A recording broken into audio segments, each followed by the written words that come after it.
Hello, good morning 11th class students. Chapter number 12 Organic Chemistry Basic Principle and Techniques. ठीक है, इस chapter के बारे में हम स्टडी कर रहे थे. ठीक है, इस चैप्टर में हमने डिफरेंट टाइप के जो आपके फंक्शनल ग्रुप थे उनके IUPAC नेमिंग पढ़ी. इसके अलावा हमने आइसोमेरिज्म पढ़ी. इसके अलावा हमने क्लासिफिकेशन पढ़ा ऑर्गेनिक कंपाउंड्स का. ठीक है, आज जो हम स्टडी कर रहे हैं, देखो मैंने आपको पहले भी बताया था आइसोमेरिज्म जो है वो कितने टाइप की होती है, 2 टाइप्स की होती है.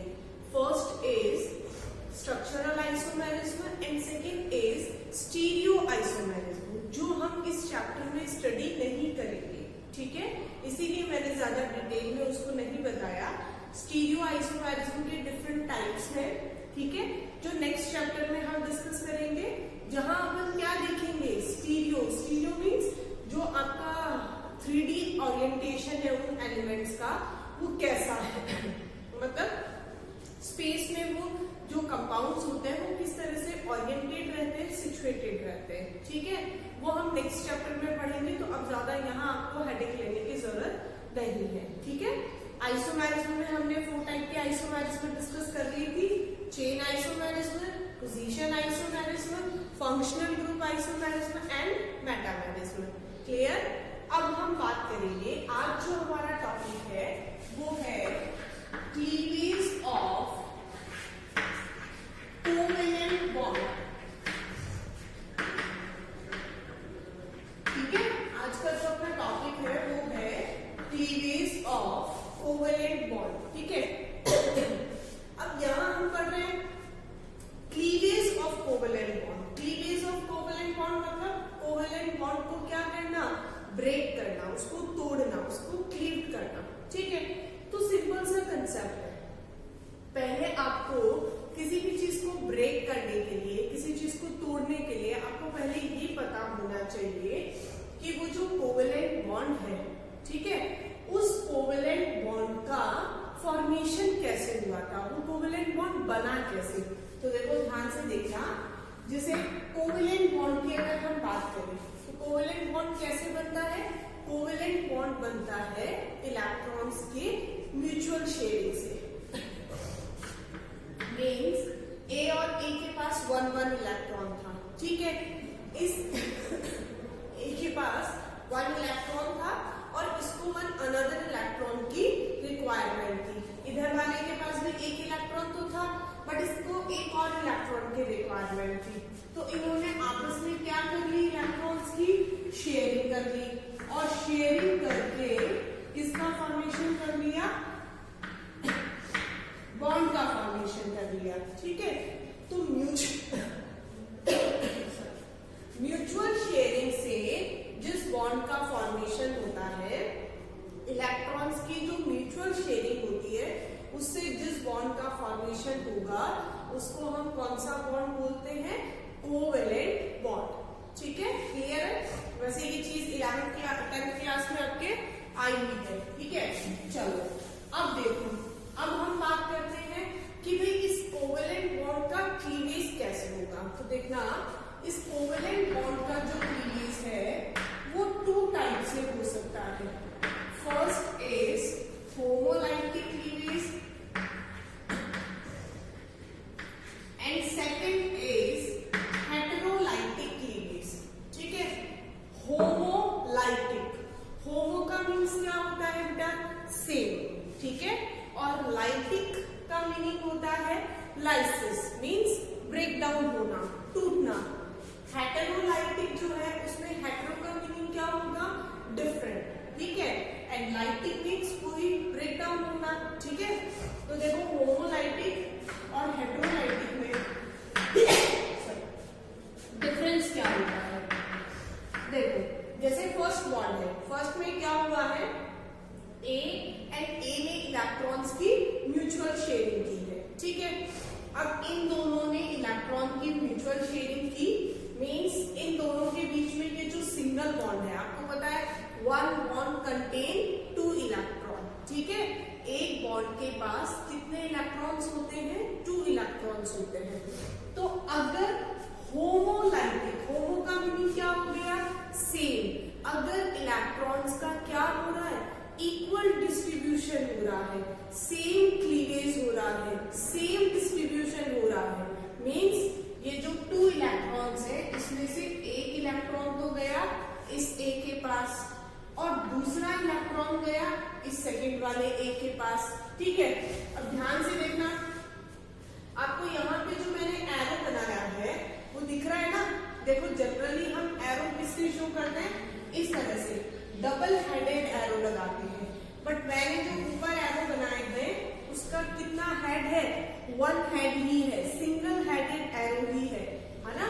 तो सिंगल हेडेड एरो का मीनिंग क्या हुआ कि यहाँ पे इलेक्ट्रॉन का इक्वली डिस्ट्रीब्यूशन हो रहा है। 1 इलेक्ट्रॉन जा रहा है ए के पास और सेकंड इलेक्ट्रॉन जा रहा है जो नेक्स्ट ए है उसके पास। अब जब किसी के पास 1 इलेक्ट्रॉन होता है तो उस 1 इलेक्ट्रॉन को इस तरह से डॉट से रिप्रेजेंट करते हैं। ठीक है, आपने ये जो चीज है ये आपने फर्स्ट टाइम पढ़ी है क्योंकि 10th तक ये चीज आपके नहीं आएंगी। तो ध्यान रखना, जब भी किसी एटम पर इस तरह से फ्री इलेक्ट्रॉन हो तो इसको हम बोलते हैं फ्री रेडिकल। क्या बोलेंगे इसको हम, फ्री रेडिकल। क्लियर है। और फ्री रेडिकल का फॉर्मेशन कब हुआ, फ्री रेडिकल का फॉर्मेशन हुआ जब हमारे पास जो बॉन्ड था, जो हमारे पास में कोवलेंट बॉन्ड है, उसका कैसे लाइसिस हुआ, होमोलाइटिक मींस इक्वली डिस्ट्रीब्यूशन हुआ। ठीक है, तो जब इसका होमोलाइसिस हुआ, जब इसका सेम डिस्ट्रीब्यूशन हुआ, वो इक्वली ब्रेकडाउन हुआ उसमें, तो 1 इलेक्ट्रॉन चला गया ए पे और ये सेकंड इलेक्ट्रॉन चला गया इस ए पे। ठीक है, और किसका फॉर्मेशन हो गया, फ्री रेडिकल। क्लियर है। चलो अब देखो सेकंड है हेटेरोलाइटिक। अब हेटेरोलाइटिक में देखो क्या होता है, मान लो अपने पास 2 एटम्स है ए एंड बी। ठीक है, अब ए और बी में क्या होगा, ए और बी में दोनों की इलेक्ट्रोनेगेटिविटी डिफरेंट होगी। ठीक है, अब इलेक्ट्रोनेगेटिविटी क्या होती है, अगर किसी बच्चे को नहीं पता कि इलेक्ट्रोनेगेटिविटी क्या होती है तो ध्यान से सुनना।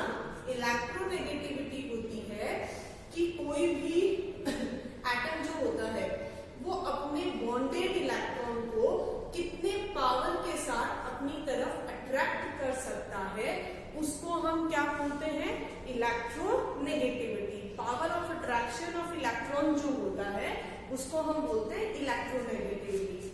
मान लो यहाँ पर B की इलेक्ट्रोनेगेटिविटी ज्यादा है। ठीक है, किसके कंपैरिजन में, A के कंपैरिजन में।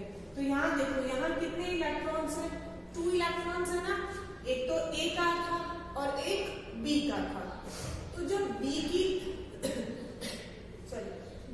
इलेक्ट्रोनेगेटिविटी ज्यादा है, ठीक है, B की इलेक्ट्रोनेगेटिविटी ज्यादा होने का मीनिंग वो बॉन्डेड जो इलेक्ट्रॉन है उसका जो पेयर है उसको अपनी तरफ अट्रैक्ट करेगा। मीनिंग B अपना इलेक्ट्रॉन तो अपनी तरफ लेगा ही, ठीक है, A वाला जो इलेक्ट्रॉन है उसको भी अपनी तरफ अट्रैक्ट करेगा। मीन्स B के पास एक तो खुद का इलेक्ट्रॉन आ गया और सेकंड जो A का इलेक्ट्रॉन था वो उसके पास एक्स्ट्रा में चला गया। ठीक है, मीन्स यहाँ पे क्लीवेज कैसा हो रहा है, हेटेरोलाइटिक, अनइक्वल डिस्ट्रीब्यूशन है। यहाँ डिस्ट्रीब्यूशन कैसा था बेटा, इक्वली डिस्ट्रीब्यूशन था। ठीक है, इक्वली डिस्ट्रीब्यूट हुए थे, 1 इलेक्ट्रॉन दोनों पे और फ्री रेडिकल बना था। बट यहाँ पे इक्वल डिस्ट्रीब्यूशन नहीं है। यहाँ क्या हुआ, बॉन्ड के दोनों इलेक्ट्रॉन किसके पास चले गए, बी के पास, और ए के पास कुछ भी नहीं रहा। ए के पास 1 इलेक्ट्रॉन की डेफिशिएंसी हो गई। जब इसके पास 1 इलेक्ट्रॉन की डेफिशिएंसी हो गई तो इसमें कौन सा चार्ज आ गया, पॉजिटिव। बी के पास इलेक्ट्रॉन एक्स्ट्रा आ गए तो बी के पास कैसा चार्ज आ गया, नेगेटिव।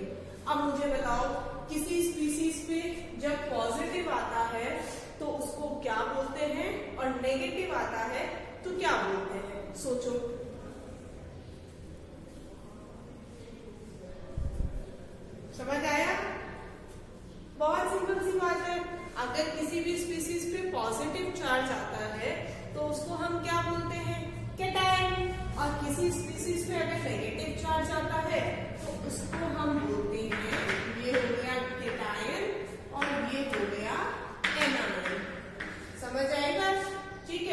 तो आप ध्यान से सुनना, फिर से सुन लो जो टॉपिक हमने पढ़ा।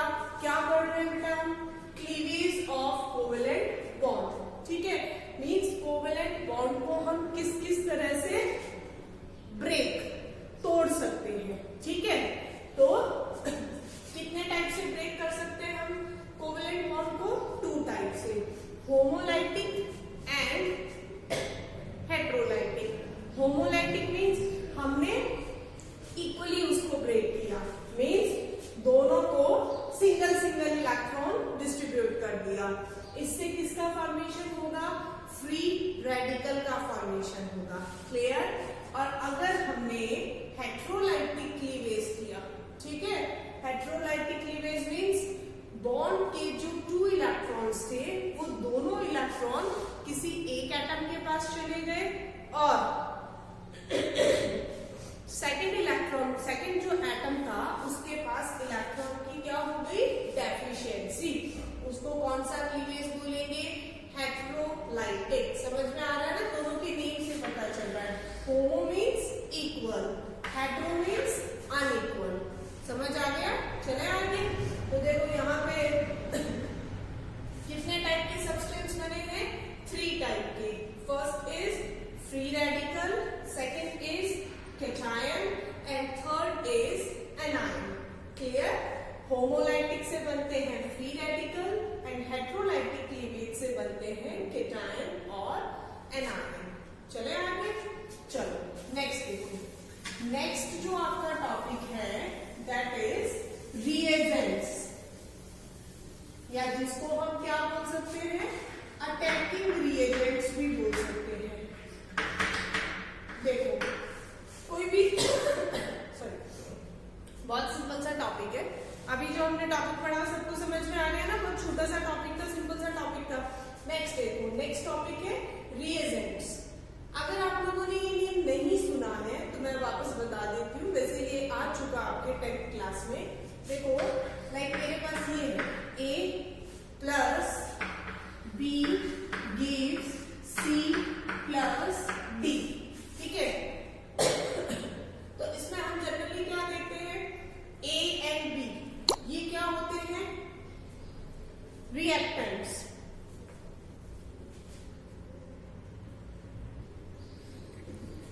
Okay, sorry for disturbance. Yes, reagents. तो रिएजेंट्स में हम क्या देख रहे थे कि A और B जो होते हैं उनको हम क्या बोलते हैं बेटा? रिएक्टेंट्स। रिएक्टेंट्स मीन्स जो रिएक्शन में पार्टिसिपेट करते हैं, ठीक है। या और C और D जो होते हैं उनको हम क्या बोलते हैं? प्रोडक्ट, ठीक है। इनको क्या बोलेंगे? रिएक्टेंट, ठीक है।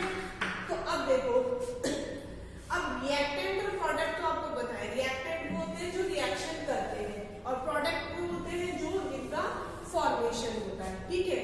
अब रिएजेंट क्या होते हैं? रिएजेंट होते हैं कुछ सब्सटेंस क्या करते हैं?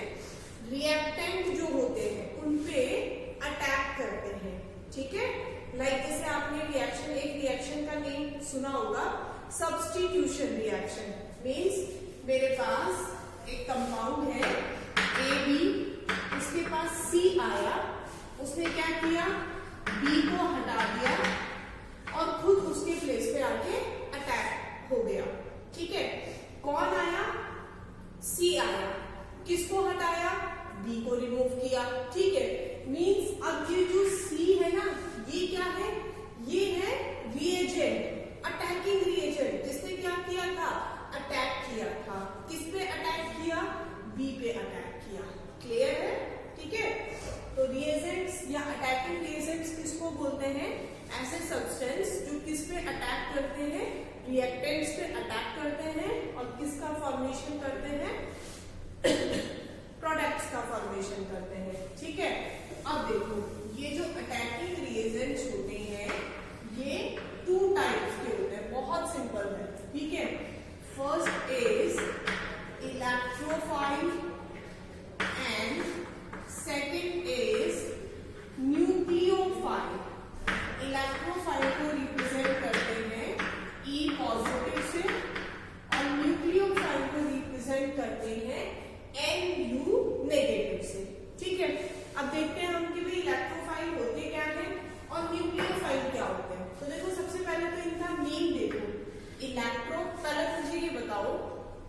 इनको छोड़ो, पहले तो मुझे ये बताओ कि एटम के कितने पार्ट होते हैं। सब बच्चों को पता है ना, एटम के कितने पार्ट्स होते हैं? 3 पार्ट्स होते हैं, इलेक्ट्रॉन, प्रोटॉन एंड न्यूट्रॉन। ठीक है, इलेक्ट्रॉन कैसा होता है? नेगेटिवली चार्ज होता है। प्रोटॉन कैसा होता है? पॉजिटिवली चार्ज होता है।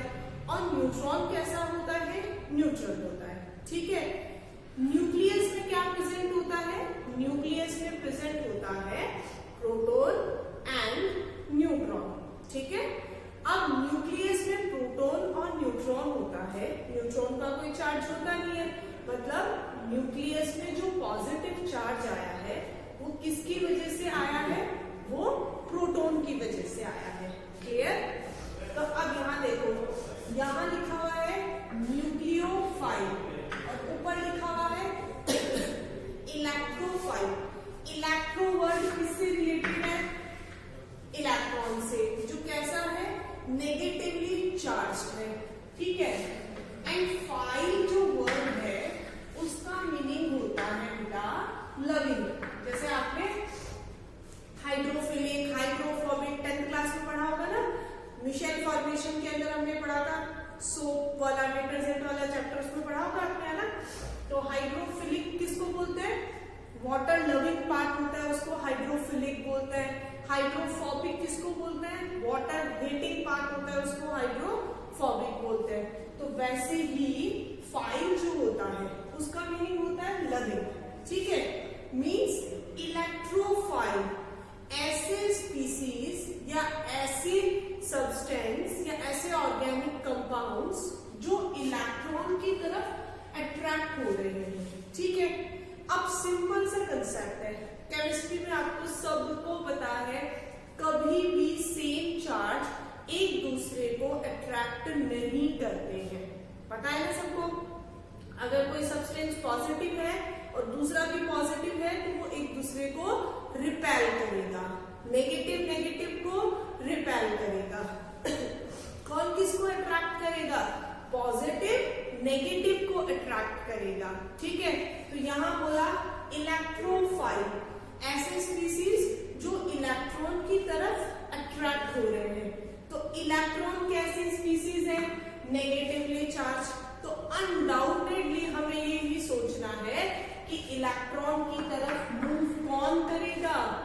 ऐसा स्पीसीज, ऐसा सब्सटेंस जिसपे कैसा चार्ज होगा? पॉजिटिव चार्ज होगा। ठीक है, मींस पॉजिटिव चार्ज का मीनिंग क्या होता है? जिस पर इलेक्ट्रॉन की डेफिशिएंसी हो, जिस पर इलेक्ट्रॉन की कमी हो। समझ आए बात? तो इलेक्ट्रोफाइल किसको बोलेंगे? क्या होंगे इलेक्ट्रोफाइल? जो इलेक्ट्रॉन की तरफ अट्रैक्ट हो रहे हैं। और इलेक्ट्रॉन की तरफ अट्रैक्ट कौन होंगे? जिन पे या तो पॉजिटिव चार्ज होगा या जिसका ऑक्टेट इनकम्प्लीट होगा, मींस जिसके पास 8 इलेक्ट्रॉन्स नहीं होंगे। जिसका ऑक्टेट होता है ना, आपने ऑक्टेट नाम सुना है ना, जिसके ऑक्टेट में 8 इलेक्ट्रॉन्स नहीं होंगे। 8 इलेक्ट्रॉन नहीं होने का मीनिंग उसको इलेक्ट्रॉन्स का रिक्वायरमेंट है, वहां इलेक्ट्रॉन की डेफिशिएंसी है। तो जब डेफिशिएंसी है तो जहां इलेक्ट्रॉन है वो उसी की तरफ मूव करेगा ना। समझ में आ रहा है ना? क्लियर है? दोबारा बताऊं? चलो अच्छे से सुनना और लर्न कर लेना अभी साथ साथ में। किसके बारे में पढ़ रहे हैं अपन? इलेक्ट्रोफाइल। इलेक्ट्रोफाइल कैसी स्पीसीज होती है? इलेक्ट्रोफाइल कितने वर्ड से मिला है? 2 वर्ड से। इलेक्ट्रो किससे रिप्रेजेंट कर रहा है? इलेक्ट्रॉन को। फाइल का मीनिंग लविंग, ऐसे स्पीसीज जो इलेक्ट्रॉन की तरफ इलेक्ट्रॉन की तरफ अट्रैक्ट हो रहे हैं, इलेक्ट्रॉन की तरफ मूव कर रहे हैं। इलेक्ट्रॉन की तरफ मूव कौन करेगा? ऐसे स्पीसीज जिसपे पॉजिटिव चार्ज होगा या ऐसा कोई सब्सटेंस जिसका ऑक्टेट इनकम्प्लीट होगा। मतलब कहने का मतलब है जिसके पास इलेक्ट्रॉन की कमी होगी, जिसके पास इलेक्ट्रॉन की डेफिशिएंसी होगी, वो इलेक्ट्रोफाइल होगा। फॉर एग्जाम्पल, अगर H3O पॉजिटिव है, ये क्या है? इलेक्ट्रोफाइल। H पे पॉजिटिव है, पॉजिटिव चार्ज है इन पे, ये सब क्या है? इलेक्ट्रोफाइल। अब ये देखो, एक सब्सटेंस होता है AlCl3, आपको पता है एल्यूमिनियम। एल्यूमिनियम कितने नंबर में आता है बेटा? 13 पे ना। 13 मीन्स फर्स्ट शेल में कितने इलेक्ट्रॉन होंगे? 2। सेकेंड शेल में कितने इलेक्ट्रॉन होंगे? 8। 10 हो गए ना, बचे कितने? थर्ड शेल में 3 इलेक्ट्रॉन बचे। तो इस एल्यूमिनियम के पास 3 इलेक्ट्रॉन्स है। आपने 10th क्लास में लेविस-डॉट स्ट्रक्चर बनाई होगी ना, और 3 Cl के इलेक्ट्रॉन्स ने आपस में शेयर किए हैं। फिर भी काउंट करो, 1 2 3 4 5 6। अभी भी एल्यूमिनियम के पास कितने इलेक्ट्रॉन है? Only 6 electron. मीन्स AlCl3 का ऑक्टेट कैसा है? इनकम्प्लीट। इसको इलेक्ट्रॉन्स की क्या है? रिक्वायरमेंट है, इसको इलेक्ट्रॉन चाहिए। समझ आ गया? तो electrophile are the species which are electron loving. Okay, means the compounds और the species which have positive charge और incomplete octet, they are known as electrophiles. Clear? Next देखो, नेक्स्ट जो अपना टाइप है that is nucleophile. Nucleo word किसको represent कर रहा है बेटा? न्यूक्लियस को रिप्रेजेंट कर रहा है। न्यूक्लियस मीन्स पॉजिटिव प्रोटॉन्स को, ठीक है। एंड फाइल वर्ड, फाइल किसको रिप्रेजेंट कर रहा है? लविंग को। मीन्स ऐसा सब्सटेंस जो किसकी तरफ अट्रैक्ट हो रहा है? न्यूक्लियस की तरफ। सिंपल सा कंसेप्ट है। पॉजिटिव की तरफ कौन जाएगा? पॉजिटिव की तरफ पॉजिटिव तो जा नहीं सकता। सॉरी, पॉजिटिव की तरफ कौन मूव करेगा? नेगेटिव, जिसपे चार्ज होगा, या फिर जिसपे क्या प्रेजेंट होंगे? Lone pair of electrons. Means extra electrons होते हैं, उनको हम क्या बोलते हैं? Lone pair of electron. तो न्यूक्लियोफाइल कौन से सब्सटेंस होंगे? जिसपे या तो नेगेटिव चार्ज होगा या फिर लॉन पेयर ऑफ इलेक्ट्रॉन होगा। ठीक है, एग्जाम्पल देखो, like OH negative, Cl negative, H2O। H2O में ऑक्सीजन पे क्या प्रेजेंट होते हैं? Lone pair. इसके अलावा Cn नेगेटिव, अमोनिया, NH3, बहुत सारे सब्सटेंस होते हैं जिनपे नेगेटिव चार्ज या लॉन पेयर प्रेजेंट होता है। इन सब्सटेंसेस को हम क्या बोलते हैं? न्यूक्लियोफाइल्स। क्लियर है? और ऊपर वालों को हम क्या बोलेंगे? इलेक्ट्रोफाइल्स। तो देखो, हमने कितने टॉपिक के बारे में आज स्टडी किया? 2। First is cleavage of covalent bond. कितने टाइप से क्लीव हुआ? 2 टाइप से, होमोलाइटिक एंड हेटेरोलाइटिक। सेकेंड क्या पढ़ा हमने? Attaching reagents. कितने टाइप के अटैचिंग रिएजेंट? 2 टाइप्स के, इलेक्ट्रोफाइल एंड न्यूक्लियोफाइल।